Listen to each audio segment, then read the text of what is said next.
Happy birthday to you. Happy birthday, dear Essie. Happy birthday to you.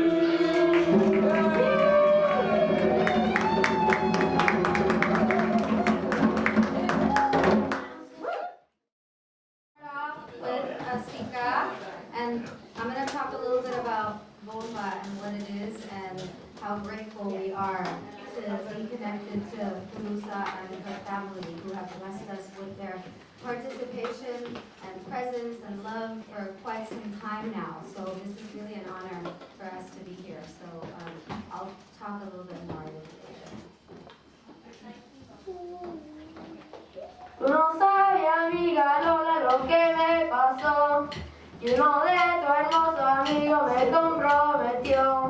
Tú no sabes, amiga Lola, lo que me pasó. Ay, me comprometió. Y sabes por qué. A las 5 de la mañana a la amanecer. Tú no sabes, amiga Lola, lo que me pasó.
And teachers of the Bay Area Bomba y Plena workshop.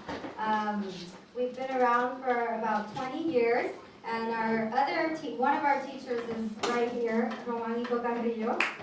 And unfortunately, our other teacher, Hector Lugo, couldn't be here today. What we do in our workshop is we practice and teach and learn and perform traditional bomba and plena music from Puerto Rico, and bomba mainly, but bomba originated over 300 years ago in the sugarcane plantations of Puerto Rico as a response to the conditions of enslavement. And so in the sugarcane plantations, you had Africans and Caribbean people that were enslaved and were forced to work, and they placed them together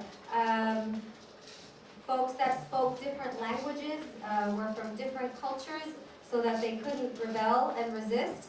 So bomba was a response to that and was an effective form of resistance against colonialism and slavery. And so bomba is a living art form. And so we're so blessed and honored to be able to practice bomba and teach bomba and share that with communities like yours as a way to heal and as a way to continue to exist in times like these.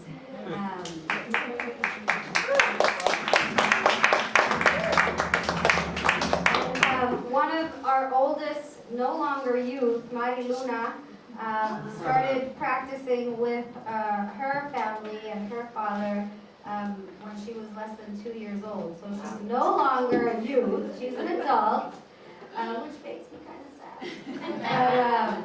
But one of the most important reasons I personally do this work as an instructor and student and participant is the youth right here. And Jimena also, she started when she was what, 2? Yeah, 2. 2 years old. We have a video of her performing at the Bravo Theater when she was, I think she was 4 years old. And then we have my sister and my nephews right here, and of course Forooza, who's a very dedicated student. So, thank you all, and happy birthday, Essie.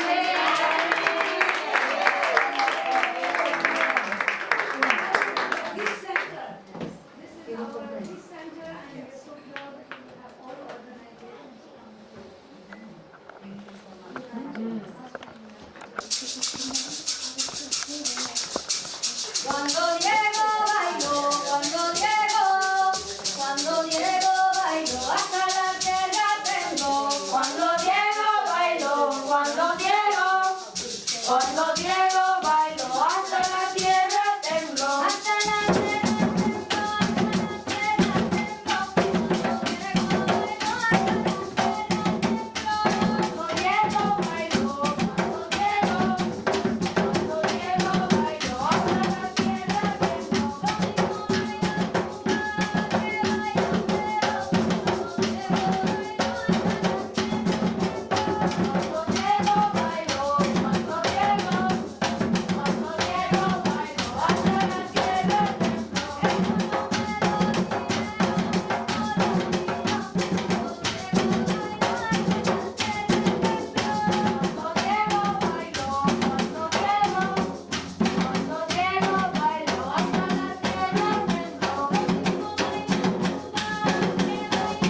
Bomba is played with these specific drums. There's no other drums that you could use that would make bomba be bomba other than barriles. We can try to play bomba with congas, but it's a different sound and it wouldn't really be bomba. So these barrel drums are lots of times made out of oak wood, but other woods are also used. And the skin, what's the skin, Jimena, that's used? Like a goat skin. It's goat skin, exactly. So these are goat skins and they're handmade. All of these drums have been handmade in Puerto Rico by artists over there. And then traditionally you play what Sarita was playing on the mounted bamboo. You play it traditionally on the side of the drum. But for ergonomic reasons, we mount small barrel drums on stands and play them standing up. And so the different elements are the barriles, the cuas. Nima, what's this, Nima? Maraca. The maraca. And who holds the maraca? Who plays the maraca? The drummer? Well, me, yeah. Because I was singing, right? The lead singer usually holds the maraca. But, you know, we all know how to play it. And then what's the other element? Dancing. So as you saw when Sarita and Zion danced, this is a structured but improvised dance form. So the lead drummer, the primo player, is responding to the accents made by the dancer. So if the dancer, can you do a little demonstration with maybe some sika? So if the dancer goes out in a basic step or a paso básico, and then she begins by doing a saludo, honoring the drum and beginning that conversation, and then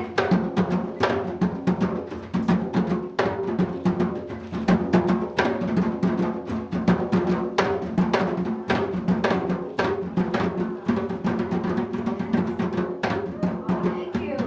So Jimena didn't rehearse that with Eagle before, so he has to basically pay really close attention to what she's going to do or he's going to do so that he can mark simultaneously those accents. Thank you, Jimena. And we're going to continue with our set for a third rhythm, and this rhythm is called a cuembe.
reflect the voice and the feeling and the stories of the people. So the Juba rhythm is danced usually by the elders and the most experienced of dancers, and it's very sentimental. So that's what our dancer Sarita expressed through this rhythm.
of a cable car that couldn't basically go because it had gotten disconnected from the cable that gave it electricity.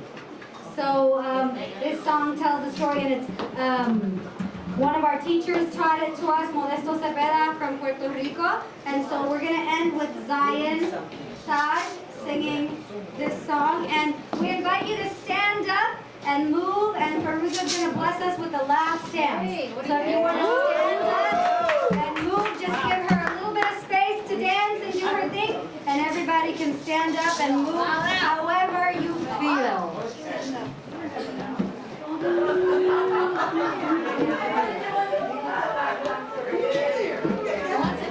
Can I bring someone to dance?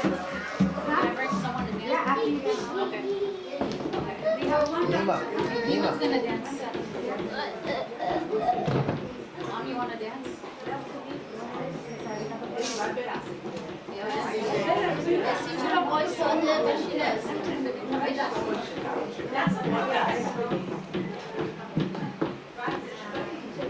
El trole ya no puede caminar porque le falta el hilo que le da la electricidad. El Troy ya no puede caminar. Ya no puede, ya no puede, ya no puede caminar El Troy ya no puede caminar. porque le falta el hilo que le da la electricidad. El Troy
the gifts for her birthday to us as a donation, and we greatly appreciate that, as well as, more so I'd say, everything that Essie does here in the South Bay area. And we hope that we have many more celebrations like this. This is a solid example. Space use is available to any group or individual that wants to utilize the space in whatever manner that's peaceful or just pertaining to peace and justice. So there's no longer a set fee. We usually ask that you just pass a hat donations. I believe Essie's family has set up a donation booth that's out here. At the entry, there's also some links on some of the flyers that give a URL to it's not GoFundMe, it's our Apple's donation page, but we appreciate everybody just being here and being able to celebrate the day. Thanks especially to the musicians, and then I think Essie had some stuff to share as well. Thank you. And the food was amazing too. So thank you for the food. Yeah. So now it's up to you. My family members, please come here. My daughters, I have 2 daughters, one in Berkeley, one in Arizona, and 3 grandkids. One of them couldn't make it, and 2 beautiful son-in-laws. So I'm grateful to my great family and to the Peace Center for hosting this event. And this is my second home here. I always love to come here and see the different organizations that come together in one great. And that's what we should do, be united, so we can give a punch to this drum. That's it.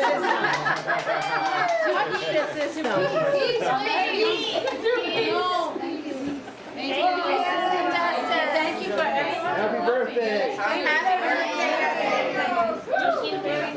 The only other announcement is after this, Donna will take statements for people that want to do a more personal message to Essie. Donna is going to do some video recording of those messages for people interested. Sure. Okay. I would like to make a toast to Essie. I have to say that when I first met you, I was immediately impressed because you are a warrior. Yes. And we need more of peacemongers and peace warriors like you among us and all around the world, in particular in our country. And when I got to meet you and get to know you more, my respect and my love for you has expanded beyond I imagined, because you inspire us. You inspire us in the Green Party, you inspire the peace movement, you inspire everyone who gets up in the morning and says, what can I possibly do? I'd like to advise everybody to get Essie's number and give her a call. She's going to give you a list. That's what you do. Thank you. Thank you. Thank you very much. Your gifts are Essie, I want you to check your birth certificate at home very closely, because they made a mistake. I know they did. They're at least 10 years off. You're 65, 70. My gosh, they must have made a mistake. No, they made a mistake. They're 10 years off. I have family members older than 10 years old. Oh, I'm sorry. DNA. We inherited from my You don't stand right Sorry, Kathy. I was. Oh, but you look great. I'd like to say, so I'm Essie's daughter. My name's Forooza, and yeah, nice to meet you. I wanted to have this event along with my sister because I know that my mom has a wonderful community supporting her, and I wanted to say thank you so much for being there for my mom and being a wonderful space, a loving space, a space for social justice. I know my mom is an activist in her later years, but she's been an activist her whole life, and I have been able to witness that, and it's been, you know, when I was a teenager, it was rough, but, but my mom, I want to say, has always supported me, and whether it was drumming, I remember my mom, she bought me my first crash drum when I wanted to be in a punk rock band. She supported me. When I wanted to dye my hair purple, you know, she was let me do it in the bathroom. Yeah. You know, all the stages that I've been through in life, she's supported me with everything. Oh yeah, I had a scarf business. That's wonderful. I had a business, yeah, when I was in Iran. I used to wear hijab for 3 years. And then I decided to go to Iran and I'd buy a giant box of scarves to bring back to my friends and make some money. And unfortunately, I'm not as business-minded as my mom. Yes. So the idea of going out there and selling it, I would just give it to my friends mostly. I don't want to charge my friends. It just feels weird to exchange money. So that was good. I learned, you know, that that's not what I'm interested in. I'm more interested in nonprofit work.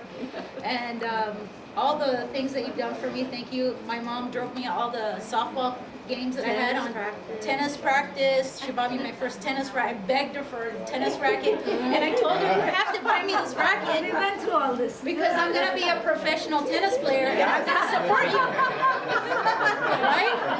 So you're a coach for the boys tennis. It didn't work out. That didn't work out either. Very boyish. Like Yeah, but I was a coach for the boys' high school tennis team. So that was fun. And then I still play tennis. So if she, whatever I wanted to try, either if she knew it was kind of improvised, let's say, then she would support me and my sister as well. And let me tell you, growing up with Essie, I know she's has a lot of energy. When she was growing up, we used to call her the hurricane. Because she used to come home, work all day, cook us a meal, hot meal, do the laundry, you know, watch her evening news. Always. That's what mothers do. No, definitely always had cut fruit, fresh fruit.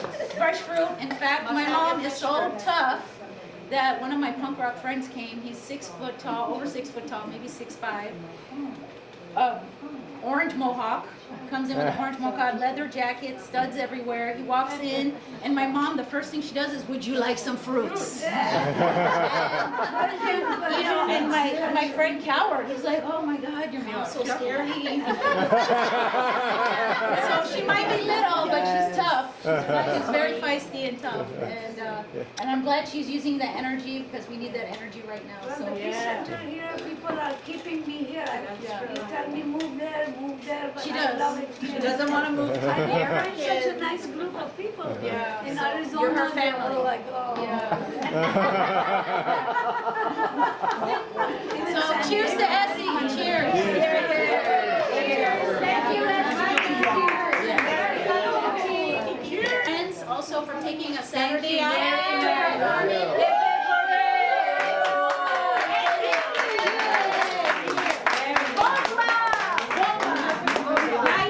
Now you know. Kalila, Dancer Piece, and Essie. Here we are at her amazing birthday party, having a super fun time. Thank you so much for inviting me.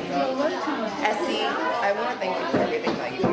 You don't realize it, but people really support you and admire you. Thank you so much. It's very kind friends like you. I need. Yes, that's what we all need. That's the voice of wisdom right here. So thank you.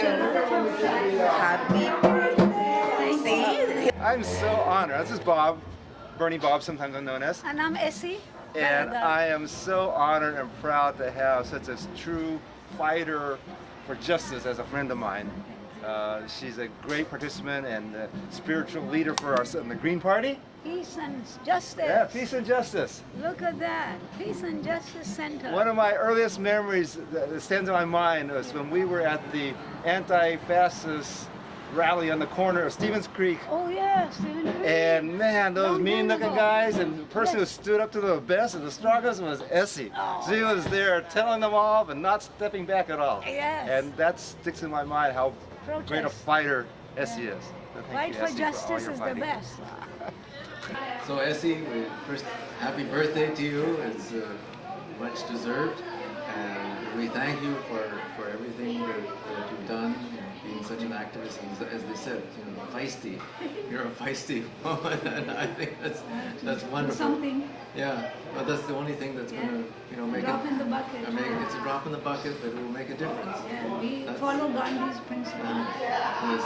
to keep fighting. Right. We have to fight for peace and social justice, and you've done more than your part in that, and that's something that the whole community is we share a lot of common heritage. India and You have Iran. Indian blood in me, and you Yeah. have Indian blood in you. Yeah. I have Iranian blood in me, and you're pure Indian. You're more Indian than me. Yeah. But we share our values. I was born there. I grew up there. My father was activist when India and Pakistan were separated.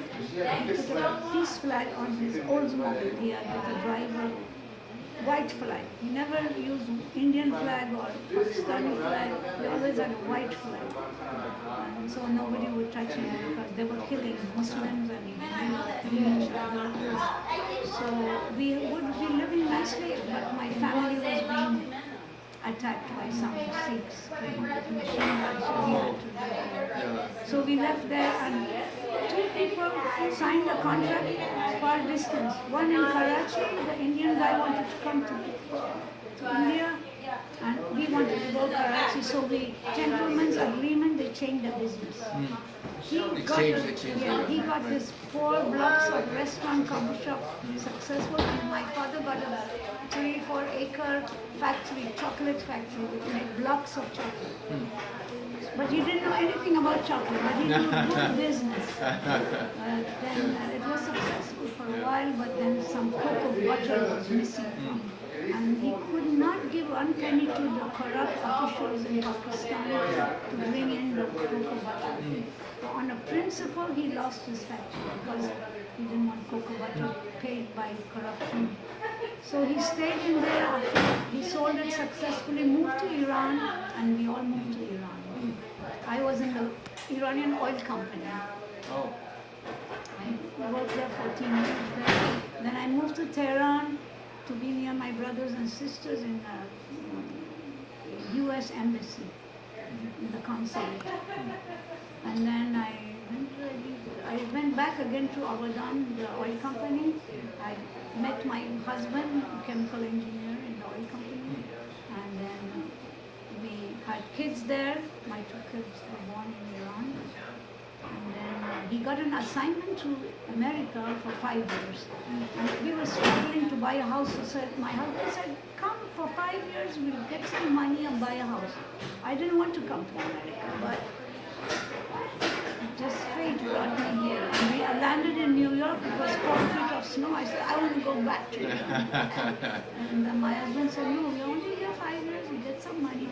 The minute we got a house, 10 months, the revolution in Iran. And then we had to pack up. We had 2 containers of household of it to go back. It was in New Jersey waiting to go. And then the Iran war happened. So there were burning containers in the Persian Gulf, and my husband said, no, no, no. He went back immediately. He said, Iran is going to be beautiful. These mullahs are going to save Iran. He went back and joined the mullahs. But then he got very frustrated. The minute he landed, they said, what were you doing? The general elected there, and he's being taught. So they put him in jail, and they took him out. He's okay. But he stayed there 16 years. I was separated from my husband. I was 42 when I came here. He left us with my 2 kids. So I raised them in San Diego. San Diego is a good town to raise them. Yes, yes. A little conservative. It is, compared to here. They were saying, Iranians, go home. They put it on my car, and I said, this is my home, you go home. He was from Texas. He came and put his car next to mine. I said, you go home. My neighbor said, this guy should go. All of us joined, and he left. That's my neighbors were on my side. So you should stay here. Yeah. But it was important that you took a position, and then your neighbors would come and support you. Yeah, we were always fighting for it. My elder daughter was in high school, and they said, let's go bomb Iran. And then she stood up with tears in her eyes and said, if your fathers were living in Iran, you wouldn't say bomb Iran. My father was living in Iran. So the teacher got straightened up and said, you can't speak that way. That's my story. And then I moved here with my kids. It's an amazing story. Yeah, I stuck to my kids. My husband, he left, I stuck to my kids. So for me, after India, Iran in a way is a second country because I had friends and India and Iran are very close culture. Yeah, and in fact, I also have a similar story because I was supposed to go in 1979. I had an appointment to go and teach near Abadan. Actually, I was. And then